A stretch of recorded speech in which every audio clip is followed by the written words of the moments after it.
아주 제목이 아주 좋습니다. 학벌 사회라고 얘기했는데요. 한번 말씀해 보시죠. 네, 우선 발표에 앞서서 오늘 KBS와 MBC에서 촬영을 와주셨는데 진심으로 감사드립니다. 이게 보통 국회에서 토론회를 하는데 이렇게 공중파에서 오시지 않는데 그만큼 이제 이 서울대 10개 만들기에 대한 이제 사회적 관심이 뜨거운 부분을 대변한 것이 아니다. SBS, 네, 죄송합니다. 그리고 죄송합니다. 그리고 이제 교적 CH라는 유튜브에서도 지금 촬영을 하고 계십니다. 생방송으로. 그래서 이제 이렇게 국민들께서 많은 관심을 가지고 계신 거 아닌가 이 생각을 좀 하면서 이제 발표를 시작하도록 하겠습니다. 좀 분위기를 환기하게 해서 페이지 68페이지를 한번 봐주시겠습니까? 제가 국회에서 근무를 하면서 가장 도움이 됐던 자료는 예산안 사업 설명 자료 2-1이라고 부르는 자료였습니다. 그 모두 국회의원님들 다 보시기 권장드립니다. 책이 무겁습니다. 네, 거기에 나온 68페이지 보면은 거점 국립대 육성 지원이라고 해서 그 사업 설명 자료가 있습니다. 여기 표만 딱 보시면 됩니다. 이 표 5개를 딱 보셨을 때 이게 핵심이 이 서울대 10개 만들기 사업의 핵심이거든요. 이 거점 국립대 육성 지원 사업이 이 5개를 딱 보셨을 때 이걸로 해서 서울대 10개 만들기 해결될 것인가? 네, 어떻게 생각하시나요? 네, 고개를 벌써 절레를 내젓고 계신데요. 네, 이게 지금 교육부가 짠 아닙니다. 네, 그러니까 저는 아까 그 설문조사에서 상당히 좀 신뢰가 가지 않는다라는 그런 비판의식이 있었잖아요. 저는 이제 이런 내용들이 언론에 보도가 되고 있기 때문에 솔직히 이 교육부가 이렇게 계획을 짰는데 이걸 어떻게 5년 동안 지속된다고 해도 이게 사실은 10개 만들기 가능할 것인가? 진짜 교육개혁이 이루어질 수 있을 것인가에 대해서 많은 국민들이 의구심을 가지고 있는 게 현실이라고 생각합니다. 다음으로 두 번째로 넘어가서요. 페이지 61페이지를 봐주시면 감사하겠습니다. 여기 2016년 예산안 산출 근거입니다. 이번에 이제 서울대 10개 만들기 하면서 이재명 대통령께서 왜 이제 그 장난만 지원을 하냐 이렇게 얘기하시면서 지방에 있는 대학들도 적극적으로 지원하라고 여러 차례 강조하셨습니다. 그럼에도 불구하고 예산이 겨우 2배 늘었어요. 이게 4천억대여서 8천억대로 겨우 늘었습니다. 네, 이게 지금 현실이고요. 여기서 거점 국립대 지원하고 이제 글로컬 거점 국립대 지원 해가지고 각각 9교박 정도 이제 지원이 되는데 이 언론에서 주목하고 있는 비판하는 부분은 이 대학들이 중복되는 거 아닌가? 그럼 사실상 9개 대학만 지원해주는 거 아닌가? 네, 왜냐면 거점 국립대라는 건 정해져 있거든요. 네, 그리고 그 외에 일반 국립대 지원은 얼마 되지 않습니다. 얼마 안 되는 돈을 가지고 쪼개지는 상황이고요. 그리고 이제 연구 중심 대학 인센티브라는 것도 사실 어떻게 쓰여지는지에 대한 구체적인 내용이었고, 그 다음에 좀 특이하게 갑자기 등장한 AI 거점 대학이라는 게 있습니다. 이것이 지금 진행되고 있는 이 특성화에 대한 요구가 대단히 높은데 이거랑 관련성이 과연 있는가? 모든 대학이 다 AI를 하고 있으면 이거 특성화라고 볼 수 있겠습니까? 네, 이게 좀 제가 생각할 때는 이런 걸 보면은 우리 국민들은 위대하고 되게 똑똑하시거든요. 이 대통령을 2차례나 탄핵시킨 만큼 위대한 국민들이십니다. 이 국민들은 이 정도 보시고는 이거 보시면은 희망이 있다 이렇게 생각 못 하신다는 거예요, 솔직히. 이걸 정확히 좀 아셔야 되겠다 이 생각이 좀 들고요. 먼저 결론부터 말씀을 드리면 네, 제가 이제 또 자료집 마지막으로 보시면은 54페이지 봐주시면 감사하겠습니다. 저는 이제 결국은 우리 국민들이, 이 위대한 국민들이 대통령을 2번 탄핵시킨 이 역사를 만들어냈듯이 이제 학벌 사회도 우리 국민들의 힘으로 할 수밖에 없다. 그래서 저는 서울대 10개 만들기든 이름은 뭐든 상관없지만 범시민 행동 플랫폼 이제 시작할 때가 왔다.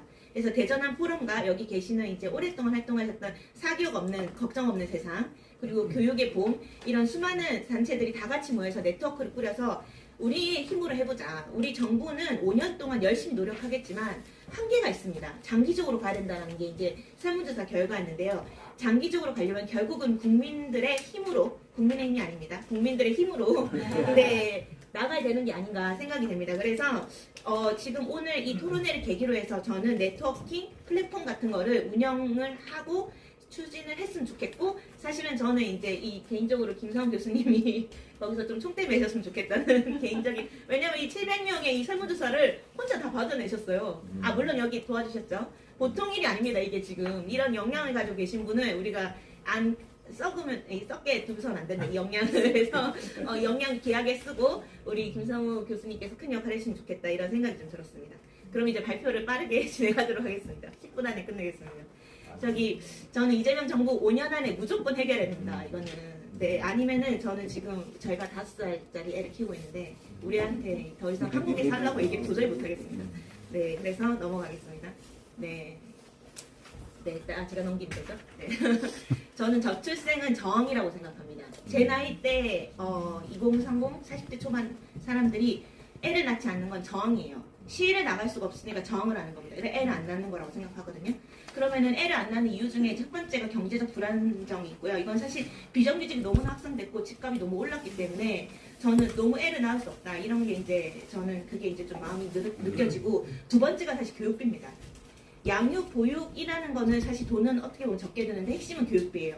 제 나이 때 있는 그 30, 40대 여성들이 애를 낳으면서 고민하는 게 영어 유치원 보낼지 말지입니다. 모든 부모님들이 영어 유치원 보내기 때문에 저도 사실 고민이 많이 돼요. 매 순간 고민하고 있습니다. 근데 영어 유치원 비용이 한 아이당 150만 원 아시죠? 네. 그래서 감당이 안 됩니다. 이거 영어 유치원 보내기 시작하면 감당이 안 되고 계속 초등학교 1학년, 2학년, 3학년 계속 보내야 됩니다.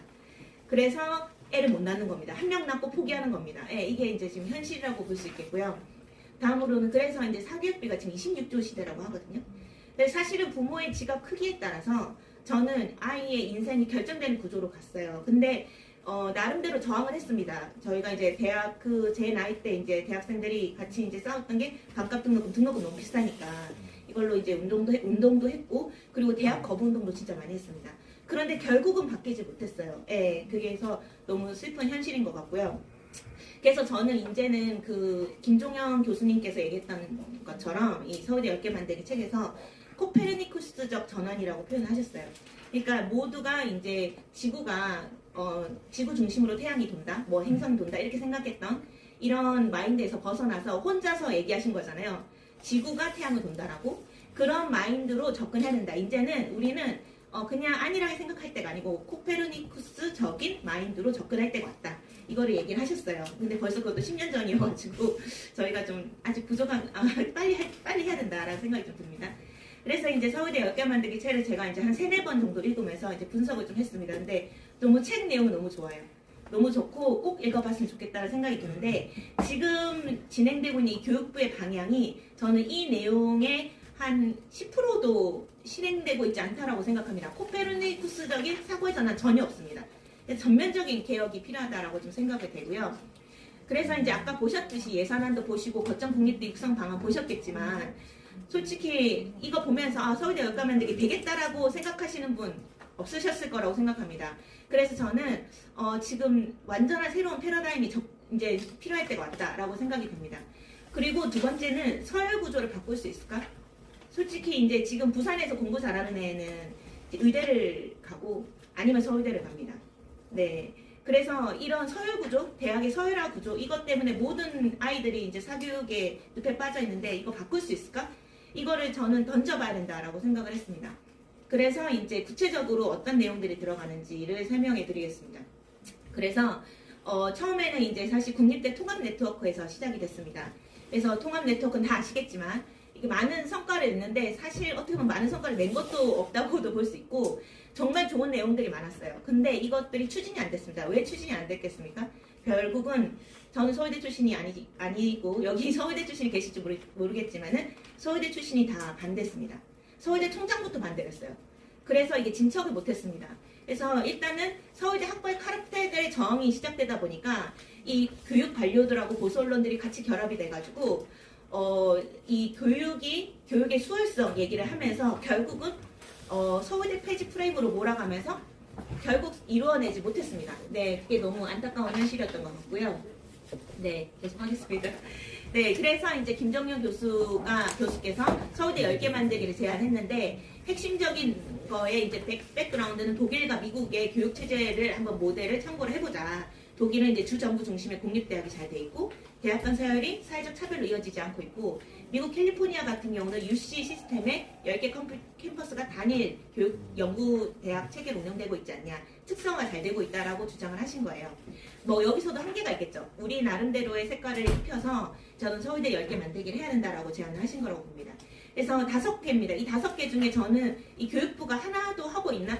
하나도 잘 되고 있을까? 사실 저는 좀 고민을 던지고 싶어요. 첫 번째는 공간의 병목 영상을 해결하자입니다. 그러니까 서울대급의 공공연구대학을 전국에 다수 구축하자는 겁니다.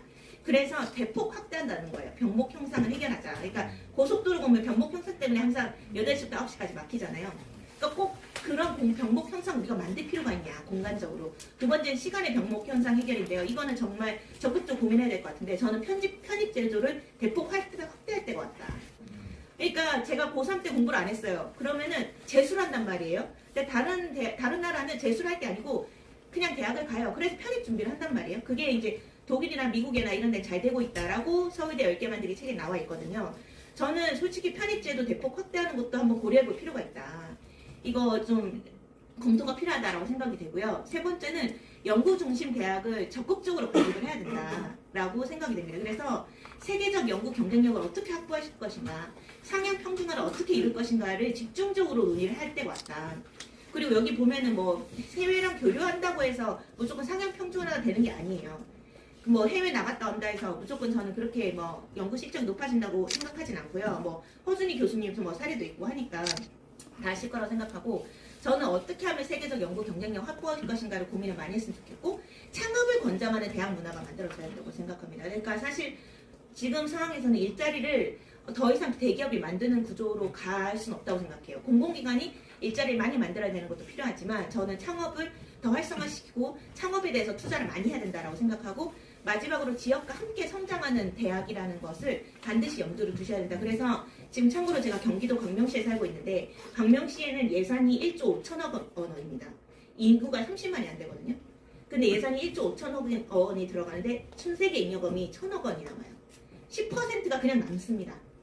그런데 거기서 이제 뭐 과학기술 예산이라든가 뭔가 연구에 투자하는 예산은 아예 없습니다. 물론 대학이 없다라고 볼 수도 있겠지만, 저는 이렇게 지자체에 남는 돈들이 정말 많거든요. 그리고 기금도 쌓여 있습니다. 60조 막 이렇게 됩니다. 그 돈들을 저는 이제 교육에 써야 된다. 대학에 써야 된다. 대학에 투자를 해라. 이게 저는 이게 들어가야 된다고 생각해요. 그래서 라이즈 체계를 만들었는데 그 잘 진행되고 있지 않습니다. 네, 그래서 적극적으로 지방에 있는 유효 자본들을 적극 어떻게 활용할 것인가 논의가 좀 필요하지 않나, 이 생각이 좀 들었습니다. 그래서 이제 이재명 대통령께서 서울대 10개 만들기 정책을 다행히 채택해 주셔서 저는 감사하다고 생각하는데, 그 시기에 사실 윤석열 정부가 국가 R&D 예산을 수조 삭감되면서 이제 약간 이슈가 됐고, 지역 소멸 문제도 심각하니까 이제 지역 거점 국립대학을 서울대 수준으로 끌어올리자라고 구상을 하셨어요. 근데 이 방향이 약간 지방에 대한 투자를 강조하는 방향으로 조금 집중이 되고 있습니다. 그래서 국정기획위원회에서도 정책 내용을 보면은 첫 번째가 국립대에 대한 투자예요. 예산은 많이 달라. 이게 주 내용입니다. 그리고 국가 석좌 교수 제도 신설, 뭐 이거 외에는 사실 이 내용 보면은 서울대 10개 만들기의 책에 나온 내용들이 거의 담겨있지 않고 주로 돈 달라 이거밖에 없습니다. 네, 그래서 결과가 지금 보면 4천억대 예산이 8천억대 는 거 이거 하나입니다. 네, 그래서 저는 이제 전반적으로 이제 개혁이 필요한데, 일단 첫 번째는 예산 불결은 문제인데, 제가 이 책에 나와 있지만은 사실 지금 서울대에만 들어가는 돈이 7천억이잖아요.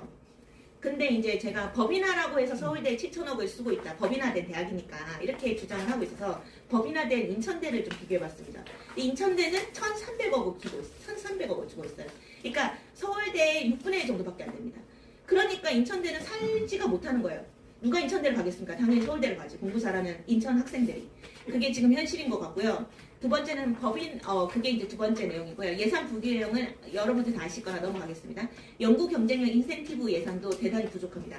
1,200억 정도에 불과합니다. 네. 그래서 이제 상향 평준화 전략 부재하고 아까 얘기했던 부분들 쭉 정리했고요. 핵심적으로는 부처 간 협력이 되게 필요한데, 부처 간 협력이 거의 안 돼요. 이것도 저는 전면적으로 검토가 좀 필요하다, 이런 생각이 좀 됩니다. 네. 그래서 이제 제가 정리를 마무리를 하자면요. 저희가 성공한 교육정책 사례가 있습니다. 바로 고교 평준화라고 생각합니다. 근데 아직도 뭐 과학권이 뭐니 뭐 이런 특목권이 이런 것 때문에 문제가 있긴 한데, 저는 그래도 그 당시에 70년대에 이 경기고, 서울고 뭐 이런 것들에 대한 신화를 무너뜨리는데 좀 성과를 냈다고 생각을 해요. 그래서 저는 이 고교 평준화를 어떻게 이뤘는지를 좀 보면서, 저는 이 대학도 어떻게 좀 변화를 시킬 건지를 진지하게 고민해봤으면 좋겠다. 이런 뭐 뺑뺑이 돌리자는 것까지는 아니고 한번 고민해봤으면 좋겠다. 이게 첫 번째고, 두 번째는 그때 이제 국공립 통합 네트워크 만들어지면서 유일한 성과가, 저는 제가 생각할 때 그게 딱 연결되진 않지만 로스쿨 만든 거. 그래서 학부 법대를 없앴잖아요. 그리고 로스쿨을 만들었는데 로스쿨 등록금이 비싼 건 또 문제긴 하지만 별개로 변호사가 대단히 많이 늘어나면서 이 법률 서비스가 약간 뭐 이렇게 특권층들의 그 서비스가 되지 않은 그런 부분들이 있는 것 같아요. 이 사법고시 카르텔을 끊고 이런 부분들이 이제 의미가 있었던 부분인데 이 긍정점을 참고를 해가지고 저희가 좀 배울 부분들을 배웠으면 좋겠다 이런 생각이 좀 들었습니다. 그래서 저는 마지막으로 어떤 게 생각이 됐냐면은 이 서울대 10개 만들기는 이 교수님이 사실 그 안에서는 대놓고 얘기하지 않았지만 서울대 졸업생 10만 명 만들자. 저는 이게 그분이 얘기했던 핵심적인 내용이라고 생각을 해요. 네, 그래서 부산에서 대학을 나와도 서울대 졸업장 주고, 그다음 강주에서 대학 나와도 서울대 졸업장 주고, 그래서 서울대 졸업생 한 10만 명 정도 만들어야 이 서울대를 막 가고 싶어서 서울로 다 몰리는 현상은 사라지지 않겠냐. 저는 이게 사실 김종영 교수님께서 이제 대놓고 얘기하지 않았지만 그 책에 담겨있는 내용이라고 생각합니다. 저는 이렇게 가야지 근본적으로 해결될 수 있다. 이 사교육 문제나 이렇게 생각이 됩니다. 그래서 마무리를 좀 하자면은, 저는 첫 번째 부산에 사는 이 공부 잘하는 고등학생이 부산에 있는 대학을 가게 하는 거. 이게 저는 꼭 이루어져야 된다. 우리가 그냥 평안하게 얘기하면. 그리고 이제 두 번째는 목포 등 뭐 지방에 있는 대학을 나온 청년들이 그 목포에서 평생 살 수 있도록 어떻게 할 수 있을 것인가. 이게 저는 두 가지 숙제인 것 같고, 세 번째는 4세 고시, 7세 고시라고 하는 이 영유아까지 내려온 이 고등학교까지의 이 사교육비 문제 어떻게 해결할 것인가. 이거 해결하지 않으면 저출생 문제 절대 해결 안 된다고 생각합니다. 그래서 이 세 가지를 질문을 던지고 싶고요. 이 질문에 대한 해답을 저희 국민들의 힘으로 냈으면 좋겠다. 그래서 저는 새로운 시민단체의 플랫폼을 출범시킬 것을 제안드리면서 이상 마무리하겠습니다. 네. 아주 그 앞부분에 예산표도 제시해 주시고 본인의 발표도 아주 짧은 시간에 핵심적인 얘기를 했는데 한마디로 얘기하면 그 서울대 10개 만들기가 서울대 졸업생 10만 명을 만들자.